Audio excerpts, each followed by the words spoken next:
আজ আমি দেখাবো চকলেট দিয়ে কি করে চকলেট মোল্ডের মধ্যে দিয়ে নামের স্পেলিং বানানো যায় আর সেই নামগুলো কেকের মধ্যে টপারে বসানো যায়। তাহলে প্রথমেই আমি হোয়াইট চকলেট ক্রাশ করে নিয়েছি, শুধু হোয়াইট চকলেট দিয়েছি, এতে আর কিচ্ছু মেশাইনি।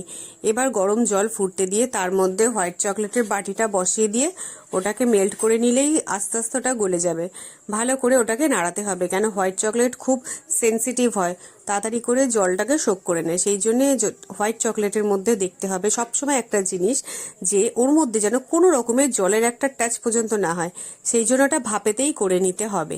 এরপর আমার অ্যালফাবেটিক্যাল যেগুলো আছে তার মধ্যে চকলেটটা দিয়ে ভালো করে এটাকে মিশিয়ে দিয়ে একটুখানি নাড়িয়ে সেট করে নিতে হবে।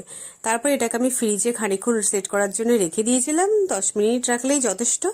তারপর এটাকে আস্তে আস্তে করে আমি ছাড়িয়ে নেব, নিলেই আমার প্রত্যেকটা অ্যালফাবেট রেডি।